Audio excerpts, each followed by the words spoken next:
Praise the lord. అందరూ బాగున్నారండి?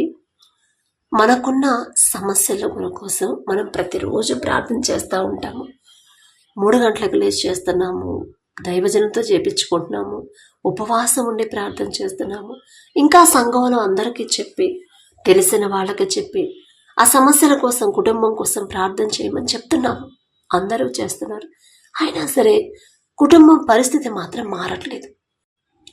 అయితే మీ కుటుంబాలు ఆశీర్వదించబడాలంటే, మీరు ఆశీర్వదించబడాలంటే ఒక్కసారి బైబిల్ పరిశుద్ధ గ్రంథంలో యాకోబు గారు ఎలా ప్రార్థన చేశారు ఒకసారి గమనించండి. ఒకసారి చదవండి. యాకోబు గారు ఎలా ప్రార్థన చేశారు. యాకోబు గారికి ఎంతో ఆస్తిపాస్తులు ఉన్నాయి, ఎంతోమంది పనివారు ఉన్నారు, పిల్లలు, భార్యలు, బిడ్డలు, ఎంత సంపద ఉందో కదా. అయినా సరే అన్న యాకోబుని చంపడానికి వస్తున్నాడు అని తెలుసుకున్నాడు. ఏశావు చంపడానికి వస్తున్నాడని తెలుసుకున్నప్పుడు యాకోబు గారు అసలు తండ్రిని విడిచిపెట్టలా. ఎందుకంటే ఎవ్వరు నన్ను కాపాడలేరు, నా భార్యలు ఉన్నారు నన్ను కాపాడలేరు, నన్ను రక్షించలేరు నా అన్న చేతి నుండి, నా బిడ్డలు ఉన్నారు 12 మంది పిల్లలు, వాళ్ళు నన్ను రక్షించలేరు, నా కింద పని చేసే పనివారు అనేక మంది ఉన్నారు, వాళ్ళు నన్ను కాపాడలేరు నా అన్న చేతిలో నుంచి. ఇంకా నాకు ఆస్తిపాస్తులు, నా మామ ఉన్నాడు, ఆయన దగ్గర పనిచేసే అందరు ఎంతమంది వచ్చినా, ఎంతమందిని, ఎంత సమృద్ధిని నేను కలిగి ఉన్నా, నా అన్న చేతిలో నుంచి కానీ, మరణం చేతిలో నుంచి కానీ, సమస్యల నుండి కానీ నన్ను కాపాడే శక్తి వీళ్ళకెవ్వరికీ లేదు, నా దేవునికి మాత్రమే ఉంది అని యాకోబు గారు గ్రహించారు. గ్రహించి తెలుసుకున్నారు. కాబట్టే రాత్రి ప్రార్థన కూర్చుంటే, తండ్రి పాదాలు పట్టుకుంటే అసలు ఎంత పెనుగులాడాడని బైబిల్లో ఉంది. నన్ను ఆశీర్వదించు, నన్ను ఆశీర్వదించావంటే నా జోలికి ఎవ్వరు రారు, నాకు వ్యతిరేకంగా ఎవరు మారిపోరు, నా మీదకి ఎవరు దండెత్తి రారు అని యాకోబు గారికి తెలుసు. కాబట్టి ఎంత ప్రార్థన చేశారు. అస్సలు నన్ను ఆశీర్వదించిందాక నేను విడిచిపెట్టను, నువ్వు కొట్టినా తిట్టినా సరేనయ్యా, నేను మాత్రం మీ పాదాలు విడిచిపెట్టను అని యాకోబు గారు చేసిన ప్రార్థనలాగా మనం కూడా అదే రీతిగా ప్రార్థన చెయ్యొచ్చు అనే కదా తండ్రి పరిశుద్ధ గ్రంథంలో రాపించి పెట్టాడు. ఒకసారి ఒకానొక సందర్భంలో నాకు కూడా ఇదే ప్రార్థన వచ్చింది.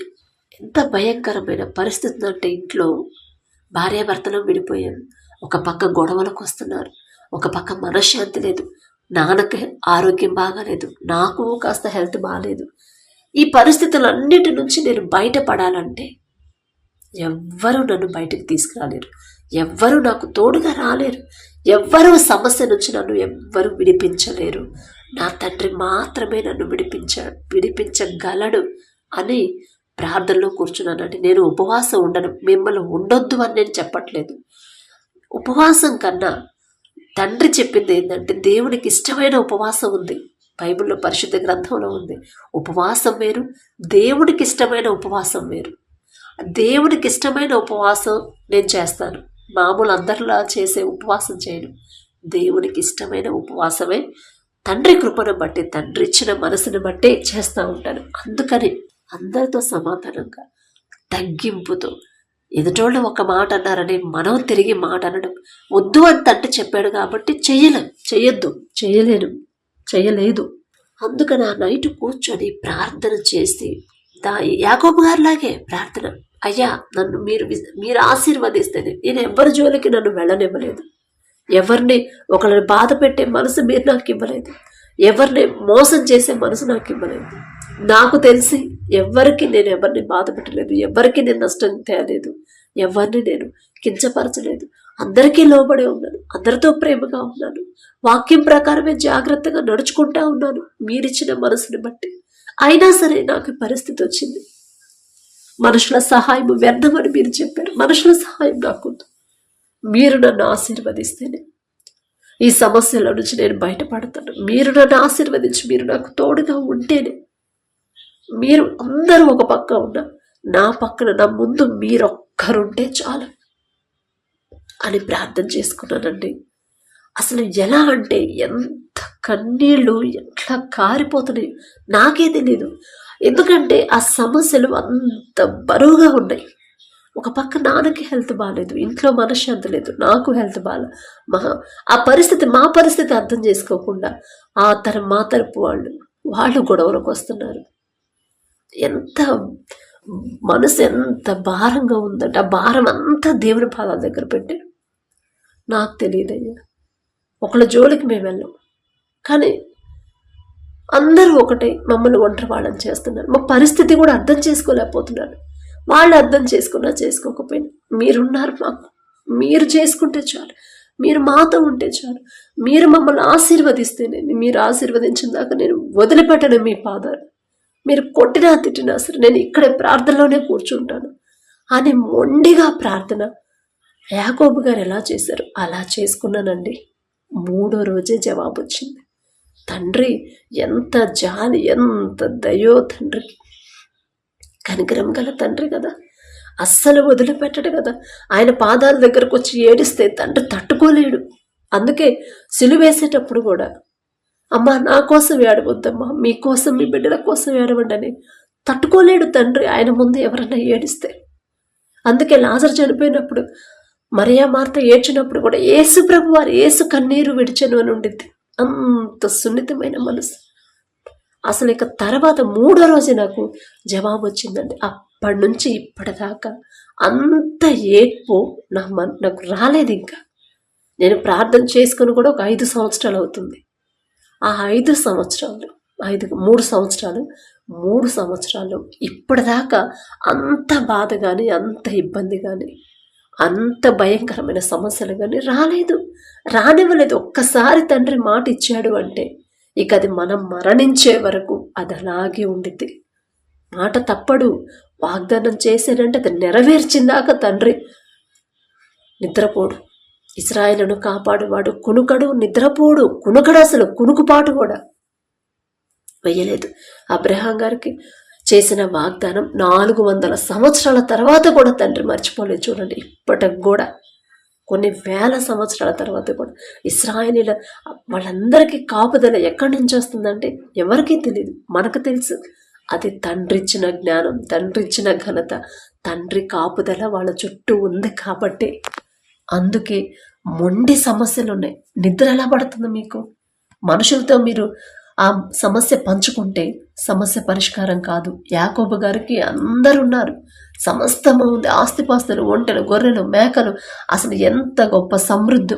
అవన్నీ పక్కన పెట్టేస్తే నాకు సహాయం చేయగల శక్తి గలవాడు నా దేవుడు మాత్రమే అని గ్రహించాడు.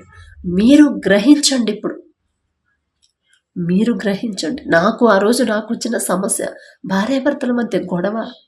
నేను ఎంత చెప్పినా అర్థం చేసుకునే పరిస్థితిలో లేరు.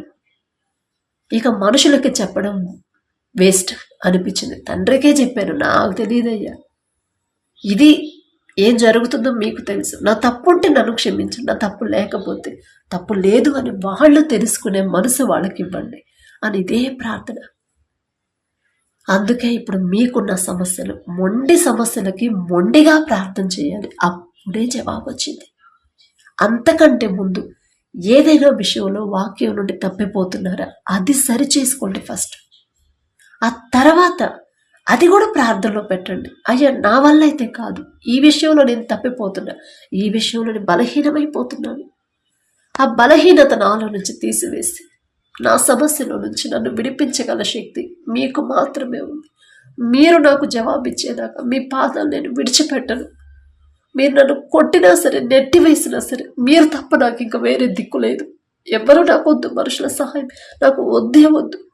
మీరు మీ సహాయమే నాకు కావాలి. మీరు నన్ను, నా కుటుంబాన్ని మీరు ఆశీర్వదిస్తేనే, నా భర్త చేతి కష్టార్జితను ఆశీర్వదిస్తేనే నేను విడిచిపెడతా మిమ్మల్ని అని మొండిగా ప్రార్థన చేయడం అలవాటు చేసుకోండి. అదే ప్రార్థన పిల్లలకు అలవాటు చేయండి. మొండిగా కూర్చోవాలి.